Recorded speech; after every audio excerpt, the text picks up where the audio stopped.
You're watching New Soundwave with your hosts, John DeLuna, Brian Kilby, XV, Lady Rick, Bweebum, with Rob Springer. Hey everybody, this is your old friend John DeLuna. I'm back after a week off. Also, we are back after listening to Brian and Rob Springer wax very poetic about Garbage Pail Kids, of all things. I think if you didn't know anything poetic, about the lovely, intoxicating Rob Springer and the equally intoxicating Brian Kilby, is that they are very hardcore Garbage Pail Kid fetishists, if I may say. Just super hardcore into it.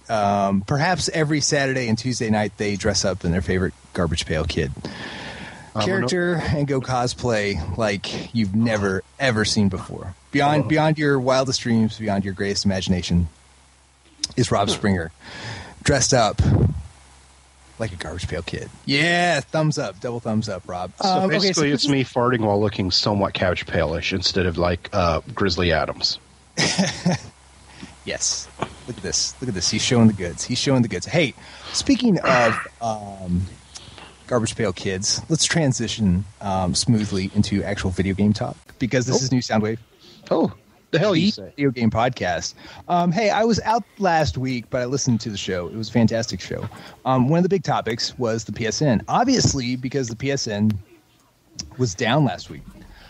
I hate to inform you, everyone, but the PSN is still down this week, and so is Sony, essentially. So Sony Online Entertainment has shut down and joined PSN in being shut down, because it turns out Sony Online was also breached. It was also hacked-sword. And yes, more details have come out about this very targeted, very sophisticated, very much planned attack on Sony's good person. So Sony has revealed that Sony Online was breached at the same time that the PSN was. They didn't know that at the time when PSN was hacked in the middle of April. In fact, we just learned about Sony Online this week, May 2nd, actually. And of course, an ongoing investigation is happening. Both online services are down. Wait for it. 24.6 million Sony Online Entertainment accounts may have been stolen, as well as certain information from an outdated database from 2007. The good part about that outdated database is when you break it down, really only a few 900 active credit cards numbers were stolen. Only 900. Oh, only? Only 900 active credit cards. Well, that'll make those 900 people feel a lot better, I'm sure. Yeah. All right. I was only out of 900. What's the big deal then? Only 900? I mean, how many PS3 users are there? 1,000? How many people use Sony Online Entertainment? I don't think that's limited to PS3. That's right. That is tons and crap. Yeah. That's I'll just throw one name out. DC Universe. Has everybody in DC Universe? Fun times. Fun play times. Batman. So here's some more encouraging news from Sony.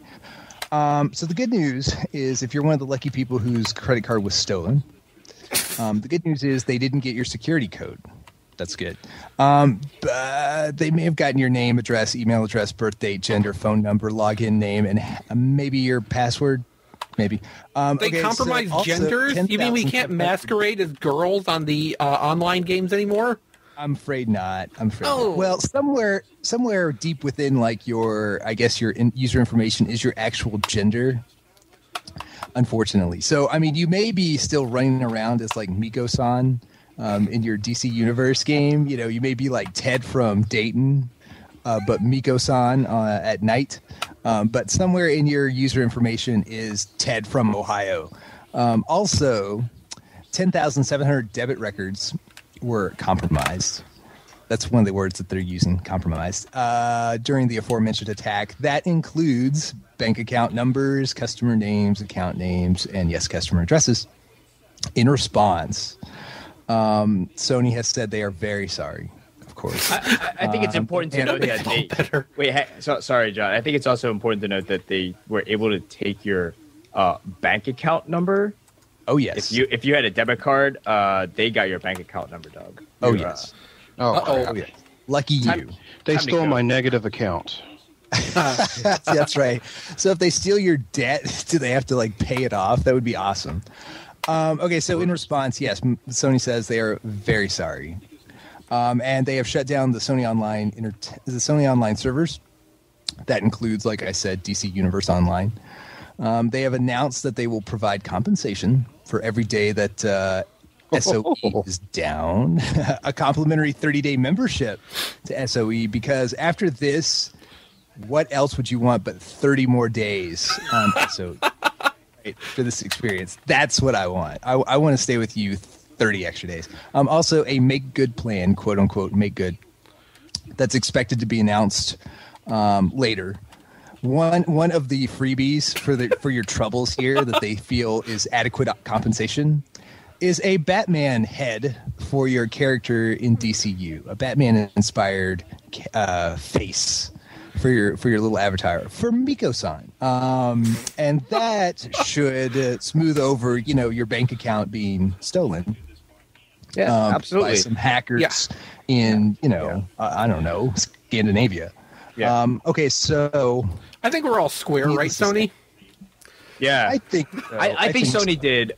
I think Sony did the most they could do here. I mean, except for like the transparency thing.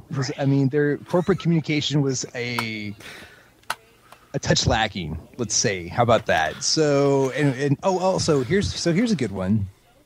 So we're coming on like 2 weeks of this joyous occasion, and the CEO, Stringer, Howard Stringer, he hasn't said a word. And he hasn't been seen publicly since this started. And now there are people on, the different financial networks actually calling for his head, as they probably should when your company is in meltdown and the CEO hasn't been seen for 2 weeks, let alone said anything. It's kind of weird and kind of deserves attention. Speaking of attention, Congress is looking into this too, and Sony has had to answer to Congress. So they've said that they've determined that two different groups attacked the servers, probably in coordination. So one provided, one of the groups that may have attacked the servers is called Anonymous. Now, Anonymous has denied this. They are a loosely formed group of hackers, superstar hackers. And they have denied any kind of interaction with this or any culpability with this. In fact, they're too busy telling Rebecca Black to kill himself. Yes. In fact, Anonymous says they've been framed, essentially, because Sony says that they have found a file on their servers that is titled Anonymous, and it has their tagline, the hacker group's tagline, and Anonymous says, whoa, buddy, we don't do that anymore. In fact, Anonymous doesn't attack Sony anymore because the last time they did it, they got a bunch of nerd rage on their hands. So they actually crashed PSN before, and instead of like getting all these pats on the back by nerds, their IRC servers got flooded and bombed, and they got a ton of hate mail from said nerds because you're taking away their games. So the hacker's best friend is supposed to be nerds, fellow nerds. And actually pissed them off the last time they attacked Sony. So this is one of the last things that Anonymous wants to do these days. But apparently they have been framed, which is an interesting wrinkle. Wow. Yeah, interesting wrinkle. But, okay, so all is not lost. Yes, we still expect PSN to come back this first week of June. Like I said... May. Oh, May. First week of May. Which may turn into the first week of June for all we know, right? Probably. Like broken promises. Yeah, they keep promising. So, like I said, they're going to promise like restoration of different benefits, different aspects of the PSN will come online stage by stage. The PSN store will probably be one of the last ones to come online. Just straight up online play will be one of the first things to come back online. When you log back into the network, you'll have to reset your password. And then you will wait impatiently for your inadequate compensation for this headache, and also probably impatiently wait for your 360 in the mail. Speaking of, actually some polling was done, and 1 in 4 PSN subscribers is considering an Xbox right now. Ooh, ouch. You're listening to one right now, by the way. So yes. So join sad. the dark side. So sad. Also, I really wish we could have got JD on this week to get his thoughts on the matter. Live stuff like that, hopefully on new Soundwave. So yeah, I need to do that. Anyway, suck it. That really sucks. PSN subscribers. I don't know what to say. This is like way worse than anybody ever imagined, right? I mean, this is like 2 weeks of this. Absolutely.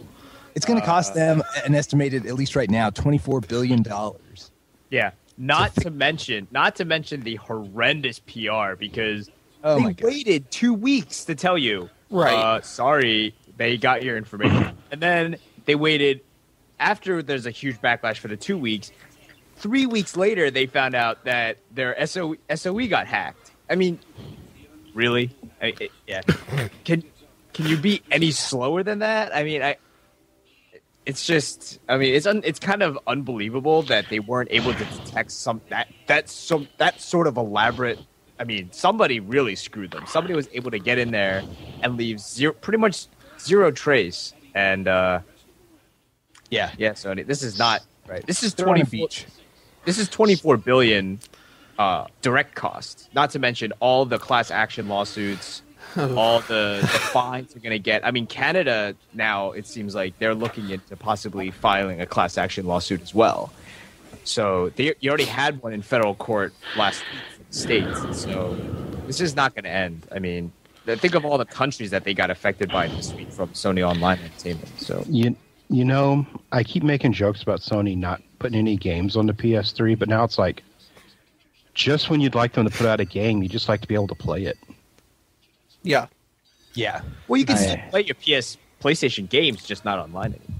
Well, some of them require an internet connection, though, to work, don't they? Yeah, some require online authentication. You're right. You're correct. You know, people have made a lot of the joke with the whole Bin Laden situation that the PSN network goes down. Look what we get accomplished. But there's no games to play anyway. Yeah. Think Madden will be up tonight? No. I will say, like, as a fan of fighting games, the sudden inability to play people online is really kind of jarring. Because that's like, there's no arcades. Because there's no point. Yeah, there's no point. Like, okay, there's no, like, I don't know. It's weird. There's no. It really neuters like a whole lot of games, and so like that's an entire genre. There's no sports games are the same way. There's no dude named Chet beating everybody till that one 5-year-old just whoops his ass on his first token. Yeah. Just saunters up, standing on a stool. And it's his first time too, and he's just like this, and just ass handed. That's right. Chet's like, what the fuck? That's right. Hey, have you been waiting 4 years to get a Wii? If you have, I should have, buddy. The Wii got a price drop. We got a price drop, y'all. Nintendo announced today, which is, I believe, the 4th of May. Yeah, you got it right this time. The Wii. You're right. Today is the 4th of May. $50, a $50 price drop, which goes into effect May 15th. So that drops it to $150. And there's going to be a new standard bundle. Ooh, yep. Can anybody guess what the bundle game is? Well, I can, but I'm reading the cheat sheet here. I already know. No, so. I got it. It's Transformers Cybertron Adventures. Yeah. That would sell a console. So topical. That'd be awesome. It is Mario Kart. Oh, and it comes with the wheel, too. How awesome. So, yeah, awesome. Mario Kart. Packaged with the game. It is packaged with the game, yeah. With the console. It has sold 30 million copies, Mario Kart. So it is pretty popular, I would say. And it is the new standard bundle with the Wii for $150. Why are they dropping the price of the Wii? Well, because the Wii 2, which could be rumored to be named Feel. Yeah. Comes out in about a year or two. In about a year out, yeah. And a half. You can feel it in about a year and a half. Well, they're gonna unveil it this summer, and so I guess they expect all the thunder and all the attention to go to it. Also, people have noticed, like starting this year, maybe even late last year, the number of games being even developed for the Wii have like disappeared, like dwindled. Yeah, they slowed down. Even Nintendo hasn't been developing games for the Wii.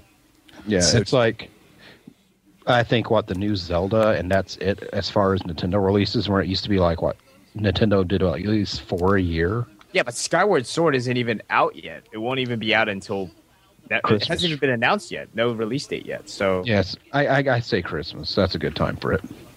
Yeah, maybe. We'll find out at E3 for sure. Yeah. So yeah, that Wii 2, buddy. A Swedish site has cited unnamed sources that it may be at this point named the Feel. Ha ha ha. It's also Feel that Wii. It's also been called Project Cafe in other outlets. The new rumors is it's an 8 gigs of flash-based power. It's also said to hold 25 gigs of data, which is roughly 3 times the size of a dual-layer DVD. It is a Blu-ray player, though it's not clear if it will use standard discs. Let's hear. Kotaku is reporting also that they heard Nintendo Feel may only support 1080i resolution. But we will see. We will see in a couple months what is up. Again, this is purported to be definitely, at least according to Nintendo, more powerful than anything that's out there right now. So, right now might be a good way to say it. Yes. But the rumor for the 8 gig flash is, for the built-in flash, is dumb because, I mean... that's not a lot. That's not a lot at all. Yeah. So right. With a potentially 25 gigabyte game, how much save data would you have to have per game? That's what I'm wondering. Well, the save data is just a little bit of code, so I wouldn't think. Well, yeah, but sometimes save game files are pretty big and like more than your average game. Yeah. I'm thinking about this, and I'm, once again, the Nintendo fanboy is saying this, but I'm actually not coming to Nintendo's champion on this side because as awesome as the Wii was, bringing them back to their market prominence in the consoles, historically, the most powerful console out has never been the number one seller. Ever. So it's like... It's true. Unless, PS4 and Xbox 740 come out and one of them's more powerful, that Wii is going to lose some market share. I mean, that's just how it happens. It's not on purpose. That just happens every time. I mean, the Xbox was the most powerful in last generation. It was, 2? The GameCube was more powerful than PS2, and it was 3. It's the most powerful is never number one for no actual reason. That's just like the curse of having a just muscled out system. So, hey, do any of you guys use Redbox? Yes. Yes, no. I did when the gas was cheaper. But there's one up the street. They're everywhere. Yes. Aren't they like in every Walmart? And go to every Walmart or grocery or Walgreens. Yeah. It's at my local grocery store. Liquor store. McDonald's. Yeah. Are you serious? That's where they started. Oh, really? Yeah. Now, the only places are like Quick Trip and Steak and Shakes is they have the Blockbuster machine that Ooh, Steak and Shake. Ooh, yes. Delicious. Hungry. Delicious. What's also delicious is Redbox will start offering video games for rent for $2 a day starting June 17th. So, yes, you'll be able to rent 360, PS3, or Wii titles from your favorite Redbox kiosk for a measly $2. According to Redbox, there will be a mix of... It is kind of pricey when you think about it, right? $2? I don't That's know. kind of pricey, but walk into a Blockbuster and look at the rates for video games. It's like $8. Well, I'm thinking about it, though, in comparison to, like, GameFly. Yeah. That's like, what, a car payment a month? Yeah, so the thing about GameFly is, I mean, I seriously have always wanted to be able to rent a game and try it out before I buy it. Because you can't really, despite how much you trust reviews, you can't really say, go based on your opinion that. might be different. Right. Your experience may vary. So I just want to be able to, rent the game for a day, play it, and then if I like it, I'll go out and buy the game. And if not, that's fair enough. I loved renting games in the renting heyday. Oh, yeah. It went away. Oh, yeah. And, I remember still back in 1991 with, at the time I just had the NES, every other day we were down at the rental store getting a new game for me to play. You know, when we were in Florida for BotCon, the 7-Eleven from my hotel had a red box that was doing a trial test run of the game system. Because I remember reading about it on Joystick Wire that they were testing it out in a few markets. And I wasn't planning on renting a video game while I was at a convention, but I just cycled through after I got my Slurpee and sandwich to bring to the convention to see what all they had. And it had a pretty decent, a respectable listing. I mean, you figure like, hey, the vending machine's going to have mostly little Nemo adventures and the cheap stuff, but no, it actually had a really good selection. So maybe this might be something cool to come. So yes, to that point, Redbox says they'll have a mix. They'll have a mix of top releases and popular family and kid titles. So they'll probably have a good spread of new and old. A little bit of industry news before we jump into the topic. The topic is MK Legacy Episode 4, by the way, which was a crazy episode. A little bit of industry news real quick. IGN, UGO, that includes 1up.com. They're going to merge, and they are going to work for Rupert Murdoch. Yes, News Corp is planning a new IGN spin-off site, actually. So the gaming networks IGN, UGO, coming together under one family. On one ruthless Aussie family. Is he Australian or New Zealand? Is he Australian? I think so. I think he's Australian. Yeah, Australian. And evil to the core, baby. Okay, so that brings us to our topic. Mortal Kombat Legacy, Episode 4. What a turn. Oh, my God. So were you guys able to watch this week? I watched it yesterday. Oh, wow, that happened. I watched it like 5 minutes before the show. So it's fresh in my mind. Someone made that, John. Yeah, someone thought that was a good idea. So first of all, Kill Bill called and wants its shtick back, because when this started, it was like total anime flashback. We're going to animate the stuff that's way too expensive to do any other way. Okay, so let me recap this before we get into it. So yeah, that idea about like this being a gritty, realistic, like real world Mortal Kombat, no. Right out the window. Yeah, out, buddy. This is the video game, essentially. So Episode 4 essentially tells the story of Shao Kahn, Katana, Melina, Baraka, and very cheap makeup. So yes, it talks about Adenia, which is the kind of like the fantastic mythical paradise-like land that Mortal Kombat kind of one of the various worlds in Mortal Kombat. Okay, so it gets invaded by Shao Kahn, luckily not wearing a skull cap, and Baraka looking more like I don't know, like a zombified Mr. Miyagi. And the origins of Katana and Melina, Princess Katana, daughter of Queen Sindel, and Melina in all her toothy glory, being, of course, the clone of Katana created by Shang Tsung under the order of Shao Kahn. Yes, this all takes place, too, in a fantasy land in Adenia. This is not the realistic Mortal Kombat that we were promised. It seems that the Earth crew gets the gritty reboot while everything else stays just as fantasy and goofy. Yes, and this was hella goofy. This was crazy. Boy, you know, go special effects is a hobby of mine, you know, with the haunted house stuff and how I grew up. So it's like, but being an amateur, I should not be able to completely spot and tell them how they did exactly everything watching it. I need to worry watch it. Not this time. That was terrible. They used Adobe After Effects on one of the main characters for an entire what was her name? Melina with the mouth thing? Yeah. At her points, you could literally see lines of the blue tape over the actress's mouth where they superimposed it. It's like the Baraka costume was literally a Halloween mask that you can buy at any store. Actually, it's a knockoff of one of the Lords of the Rings orc masks. You can buy it at your local Party City at any time during the year. And they did a little painting over it. That works at your local haunted house, not on something meant to advertise a product that's sold in every store. I mean,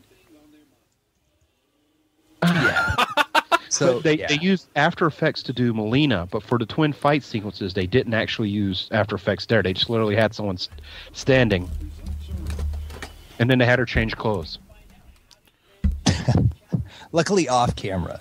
Luckily off camera. So I don't know what to make of this, because this seems like an incredibly random episode, because there was like up until like the last bit of episode 3 where Shang Tsung stops time and talks to Johnny Cage, and that could have been like a vision or a hallucination. You know, you can kind of talk your way around that. There was no indication that there was going to be like fantasy at all. And then this episode comes along, and it is all fantasy. It is like all fantasticness. It's like it's as if they said to 3 guys or 4 people or whatever, and said, "Hey, you write about this guy, you write about this guy, and you write about this guy, and then just do whatever you want. Just go for it." So this person seemed like, all right, I'm going to borrow from Kill Bill. I'm going to borrow from that really cool guy who had 2 blades in Hellboy, or I'm going to borrow. He just borrowed from everything that you could possibly borrow from. So basically, what they did was take the best writers in alt video games, Mortal Kombat, the best fanfic writers, and gave them jobs, huh? Yes. Yeah, essentially. Yeah. This. I mean, this episode also reeks of like Ed Boon, the co-creator of Mortal Kombat, like getting impatient, and like after like the first few episodes, the first few scripts, like saying, so like, hey, where's like the rest of it? Like where's the rest of my characters, and where's the rest of my story? And then the writers having to like essentially like say, okay, I guess we're gonna do like Mortal Kombat again, and essentially writing the game plot all into like one episode, just kind of out of the blue. Really strange stuff. I'm trying to think what else happened in this episode. Does it matter? No. Here's one. I was going to say, isn't it weird that like we get Katana, we get Melina, we get Shang Tsung, we get Baraka. Oh my gosh! And so they're all like straight up out of the video game, but Shao Kahn is like toned down, and I guess somewhat more realistic, since he's wearing actual clothes and not like a demon's face on his head. Yeah, that was a big improvement, especially when he isn't wearing the mask and he doesn't look like a mongoloid from the swamp like in that one movie. Maybe I don't know. I think we could take over the Ukram. Maybe the actor was allergic to the mask. The thing is, this, I keep joking, this is the best sci-fi original production ever, because it's not actually on sci-fi. And this one, they actually proved me right. Like, when this is completed, it's going to be edited together, and it's going to be like, next on sci-fi, Mortal Kombat Legacy. Oh, crap. I really hope they somehow tie these together at one point or another. I mean, the only thing that it seemed like the one that was the most that alluded to anything about Mortal Kombat was the Johnny Cage episode. All the other ones kind of just ended. Everyone's fighting. I don't like you. I don't like you either. Let's fight. Yeah, like in the Johnny Cage episode last year, where everybody gets caged. Last year. Last week. It felt like a year. Did I say last week? You said last year. Oh, yeah. That's how good these are. Feels like yeah, I know. Time flies. He was given like a chance to redeem himself or something like that. But all the other ones, like the previous 2 episodes that had all those random shoot 'em ups and fights and stuff like that, they didn't really talk about it. I don't know how they're really going to tie this together. It's really odd. Also, it doesn't help that like Mortal Kombat 9, the story mode in Mortal Kombat 9 is already like way better than this. And everybody's playing Mortal Kombat 9, so they've already got like a better version of this in their living room. So I don't know. Hey, by the way, real quick to wrap it up, if you're playing Mortal Kombat 9, and you're probably not playing online if you're on PSN like me.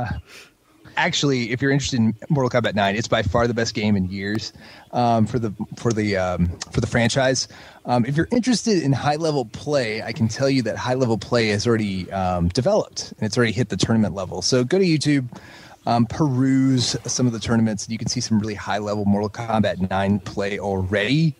I will say the game is Juggle City. So the key to the game is essentially juggles, because there's tons of them. And if you once you master the art of juggling your opponent, combos that are like 40 to 55% are easy, super easy, buddy. So that's a pro tip for all our gamers out there. Nice. Okay, so next week, episode 5. God knows what's going to happen. I hope we get out of Adenia and get back to the real world. Another logic flaw just hit me thinking about while you were speaking. Yes, hit me. Remember when I was telling you about the uneven special effects they used in this last episode? They used Adobe After Effects to edit in blood in the second episode when they're shooting each other. Yeah. Mm-hmm. When the actual blood effect to do costs like 10 cents to just do it. Yeah, don't worry about that. Well, you have to charge and the stuff like that. You no, know? not even that. You can use like a fish pump and have the guy hold it, and it squirts out just the same. Rob. Okay, so we also need to do a podcast about that. You're thinking too much into this. Rob's special effects hour. Yeah. You need to stop. Yeah, I think I agree with Peter on this. I know you have like this inside insight to it because you're experienced with this stuff, but you're not supposed to pay that much attention. Is this like my how to take the Transformers movie? Just watch it. Yes. Right. Okay, Yeah. Sorry. Essentially. Think about the logic. Yeah. I'm writing them an email. When Melina smiles, you smile, Rob. Don't frown. Yeah. Don't frown. and Smile. yell After Effects. The smile moves a little where they didn't put it on very well. I mean, Superimposed, and they screwed that up. Rob, they announced this stuff like 2 months before they were going to do the actual web series. So it's not like they actually had something called production time. You can buy that mouth at Party City. I bought Maybe it they last don't have a Party City where they live. Maybe Maybe I'll send them the web address for the next episode that they haven't filmed yet. I don't know. Pump it out by the end of the weekend. I don't live in some paradise with Party City. I'm actually never going to Party City again. We got into a car wreck there. Oh, that's right. Oh. Not doing Oh it. gosh, There's always clown supply stores. That's true. Same. that sounds like the most terrifying place on earth. Yeah. It is the most terrible place on earth. Actually, there's a Party City near my house is ghetto. That's where I used to shop before Party City came around. What, the ghetto? Just for clothes. Well, I lived there, just but in general. The clown stuff, they had the same stuff. I need some milk. Just go down the street to the clown supply store. Pick me up a milk and a new nose. How about that? And, yeah, maybe some shoes. Okay, so that wraps up New Soundwave for this week. Next week, like I said, we'll talk about Mortal Kombat Legacy Episode 5.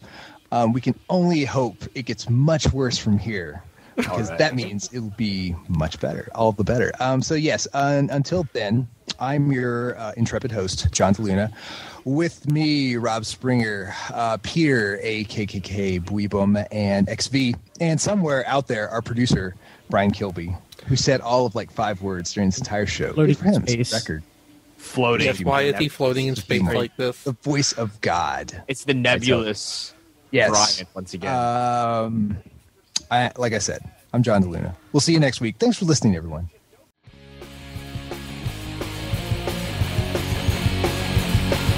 This has been New Soundwave with your hosts, John DeLuna, Brian Kilby, XV, Lady Rick, Dweebum, with Rob Springer. Visit us at tfradio.net for show notes and to subscribe to the podcast. Follow us on Twitter at tfradio for news and updates. Check out all our videos at tfvideo.net. Like the podcast? Tell your friends. New Soundwave is a radio-free Cybertron production. Copyright 2010 Radio Free Cybertron.